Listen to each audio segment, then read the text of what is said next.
All right, I'm going to be showing a couple clips here on a couple of micro food plots that I've done in strategic locations where deer will naturally want to move anyway. So we just enhance these by opening up a few small little food plot kill plots back within the cover, and then around these plots I have screened off and funneled deer through certain places where we have ambush sites where we're going to put the hunter in a couple of tree stand locations.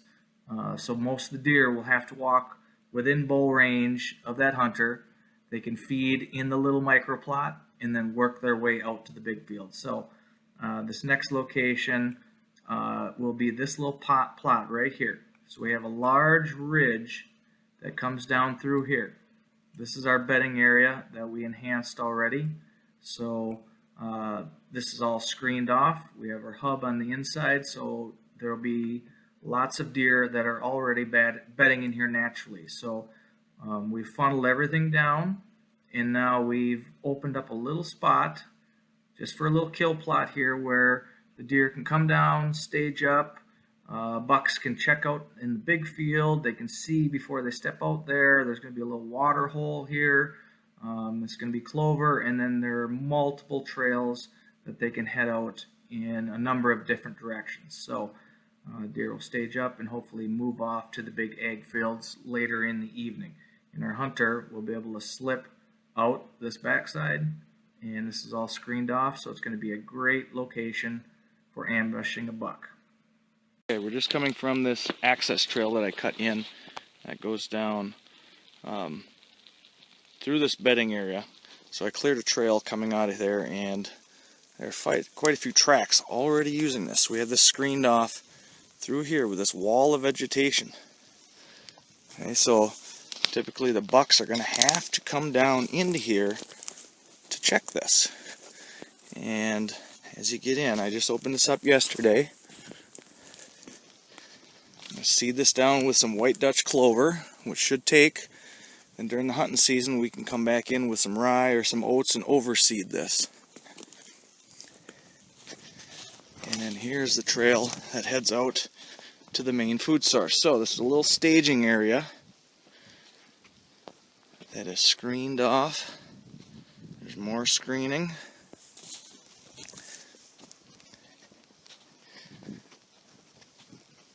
And our hunter stand is right back there with the orange tape. So we have a little topography here, a little slope that will aid to make this a little hidden food plot. So now as we got coming off from the main ridge complex here, we have numerous trails intersecting here. And I purposely left that open so that the deer hopefully will not bed in there because it's not as thick, there's not as much cover. So we've got great bedding down on that east-facing slope. Very thick hinge cut bedding area. And if deer want to come and stage up here, a lot of times the bucks like to stage up before they head out to the main food source in the evening. So another great ambush location.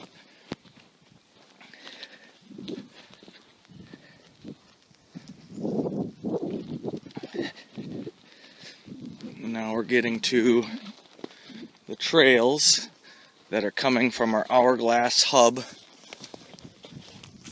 which will go that way. And you can already see there the deer have that mowed down pretty darn well. So here's one of two trails. All of those buds are being browsed.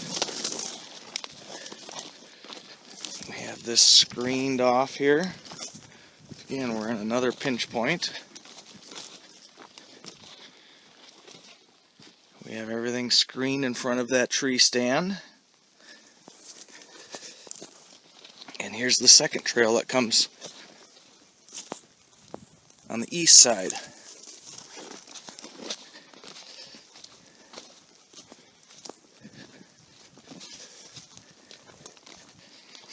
And here's the main trail that comes down from that ridge, which come this way. So hunter's going to have great, he can slip in here, get into that stand in the back there, and he can slip out and head out along that field when the evening is done for hunting. But deer are already using this. This next clip, I'm going to walk through a small bedding area that I created just off from the microplot here. Typically, does like to bed with their family groups closer to food, and the bucks like to isolate themselves farther back away from those doe bedding areas. So the bedding area that we're walking through is right in this section right here. So with the clip, you're going to see how I utilize hinge cuts for screening the deer's visual line of sight and hunter access and exit, plus how I use hinge cuts to actually make the doe bedding area in this location right here. Alright, we're inside a little bedding area that I made that's just off from our food plot. As you can see, it's screened off very well from the food plot. But if you look back down into here, there is deer poop everywhere. Fresh deer poop tucked right inside of this cover. You can see there's lots of browsing going on these maples that are starting to bud out.